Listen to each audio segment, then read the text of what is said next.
आज यूक्रेन भले ही युद्ध भूमि बन चुका हो, लेकिन ये हमेशा से ऐसा नहीं था। यानी यूक्रेन का एक इतिहास है। आप यूं कह सकते हैं कि यूक्रेन का इतिहास एक रंजित इतिहास है। लेकिन यूक्रेन एक खूबसूरत देश है, जहाँ एक खूबसूरत सभ्यता और संस्कृति पनपती है, जहाँ के लोग बेहतर हैं, खूबसूरत हैं, यूं कह ले कि बढ़िया हैं। यहाँ के लोगों का औसत कमाई अगर आप जानेंगे तो आपको दुख होगा कि ये देश इतना समृद्ध था, लेकिन यह आज इस मानवीय संकट से झेल रहा है। इस देश की सालाना आय अगर आप देखें तो ये 3,000 यानी $3,500 होती है। हमारे देश में दहाड़ी मजदूर जो दिन में 250 से 300 रुपये कमा लेते हैं। दोस्तों, आज हम इस छोटी सी वीडियो से जानेंगे कि यूक्रेन आज जो है वह कैसे है और इसका इतिहास इतना अच्छा क्यों है, यहाँ के लोग इतने अच्छे क्यों हैं। तो चलिए यूक्रेन के बारे में जानते हैं कुछ अनसुनी बातें। यूक्रेन यूरोप में एशिया के बाद दूसरा बड़ा देश है, लेकिन फिर भी यहाँ की आबादी बेहद कम है। ईस्टर्न यूरोप का यह देश एक सिंपल देश है, लेकिन यूरोप की लड़कियाँ औरतें इतनी सुंदर हैं, इसकी चर्चा दुनिया भर में होती है। जी हाँ, कहा जाता है कि दुनिया की सबसे सुंदर लड़कियाँ यूक्रेन में ही है और यूक्रेन में कई धर्म के लोग रहते हैं। यहाँ सबसे ज़्यादा ईसाई धर्म के लोग रहते हैं और सेकेंड नंबर पर मुस्लिमों की आबादी है। इतिहास के पन्ने को उठाकर देखें तो इस वक्त यूक्रेन और रूस के हथियार, उनके वेपन्स का तुलना होता है तो यूक्रेन के हाथ में परमाणु बम जैसी कोई पावर नज़र नहीं आती है। लेकिन यूक्रेन पूर्व में ही अपने सारे परमाणु वेपन्स को एक संधि के तहत स्वयं नष्ट कर दिया था। जी हाँ, संधि के तहत। एक वो वक्त थी जब यूक्रेन के पास दुनिया में सबसे ज़्यादा परमाणु वेपन्स थे।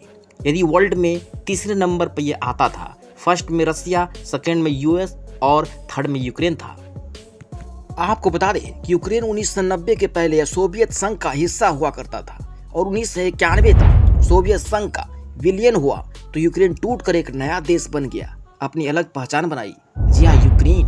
बात करें यूक्रेन में मेडिकल कॉलेज की पढ़ाई की तो पूरे वर्ल्ड में मेडिकल की पढ़ाई करवाने में यूक्रेन सबसे ज़्यादा सस्ता पड़ता है और इस कारण भारत सहित अन्य देश के स्टूडेंट मेडिकल की पढ़ाई के लिए यूक्रेन जाते हैं।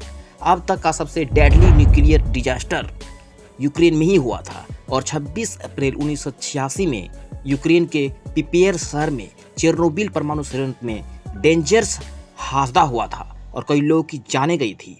काफ़ी दूर तक रेडियो एक्टिव बादल फैल गए थे और लगभग 1/3 यूरोप में बादल छा गए थे। बेहद दर्दनाक हादसा था वो। हालांकि अब इस शहर को टूरिस्टों के लिए खोल दिया गया है। वैसे तो इंडिया कृषि प्रधान देश है, लेकिन भारत की तरह यूक्रेन भी कृषि प्रधान देश है, इसलिए इसकी प्रसिद्धि के कारण अगर बात करें तो कृषि ही है और कृषि के मामले में यह तीसरा स्थान पे आता है। इतना ही नहीं, खेती के मामले में यूक्रेन दुनिया भर में तीसरे स्थान पर आता तो है, इस मामले में यूक्रेन के कई बड़े देशों को पीछे छोड़ा है। यूक्रेन की 30% आबादी ग्रामीण क्षेत्र में रहती है और 70% की आबादी बात करें तो केवल शहरों में रहती है। फिर भी टेक्नोलॉजी के मामले में यह यूरोप के अन्य देशों से काफ़ी कम नहीं है। एक बात और बता दें आपको कि हॉरर फिल्म स्टोरी पर जो बिलीव करने वाले मंजिले होते हैं ना, वो यूक्रेन जाकर काफ़ी मज़े कर सकते हैं और यहाँ पर कई लेजेंड चलते हैं यूक्रेन में। इसे काफ़ी टूरिज्म सपोर्ट के रूप में भी फेमस किया जा चुका है और यूक्रेन में कई ऐसी भूतिया जगह है जहाँ काला जादू काम करती है, ऐसा कहा जाता है। ऐसे किले हैं जो हॉरर स्टोरी के लिए फेमस हैं। वैसे किले तो काफ़ी सुंदर हैं, लेकिन रहस्यमयी चीज़ों से भरे पड़े हैं। यूक्रेन के करीब 5,000 किले देखने को मिलते हैं। जी हाँ, यूक्रेन में यहाँ लोगों की भारी भीड़ देखने को मिल जाती है। वैसे तो यूक्रेन की ऑफिशियल भाषा यूक्रेनी ही है। ये यूक्रेनी भाषा यूक्रेन के पश्चिमी इलाकों और मध्य शहर और यूरोप के गांव वाले इलाके में बोली जाती है और देश के पूर्वी और दक्षिणी भागों रूसी भाषा ही अधिकतर लोग बोलते हैं। और यूक्रेन का एक मेट्रो स्टेशन है जो दुनिया का सबसे गहराई वाला मेट्रो स्टेशन है और इसका नाम अर्सेनोना है। यूक्रेन के एक फेनोफ्लव टनल भी है जहां से ट्रेनें गुजरती है। ये टनल चारों ओर से लाल गुलाबी फूलों से घिरा हुआ है और इसके बीच से गुजरते समय जन्नत जैसी फीलिंग महसूस होती है। कहते हैं इस जगह पर प्रेमी जोड़े आकर मिलते हैं, टाइम स्पेंड करते हैं और दुनिया भर में यूक्रेन शराब पीने वालों में कम नहीं है, खुद 6ठे स्थान पे है और यहाँ के लोग शराब के शौकीन हैं।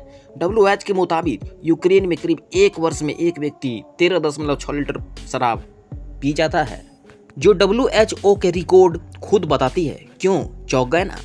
तो ये रहा यूक्रेन और यूक्रेन से जुड़ी हुई कुछ अनसुनी बातें। युद्ध से पहले ऐसा था यूक्रेन जो मैंने बता दिया, लेकिन आने वाले समय में यहाँ पहले की स्थिति बहाल होगी, वापस यहाँ सुशासन आएगा लोग यहाँ खुशहाल होंगे ये कहना आज के डेट में बहुत मुश्किल है। हम दोस्त प्रार्थना कर सकते हैं, दुआ कर सकते हैं कि यहाँ पहले ऐसी स्थिति पैदा हो तो यूक्रेन वासी के लिए बहुत अच्छा होगा। युद्ध जल्द बंद हो जाए और वहाँ पहले जैसी स्थिति हो जाए।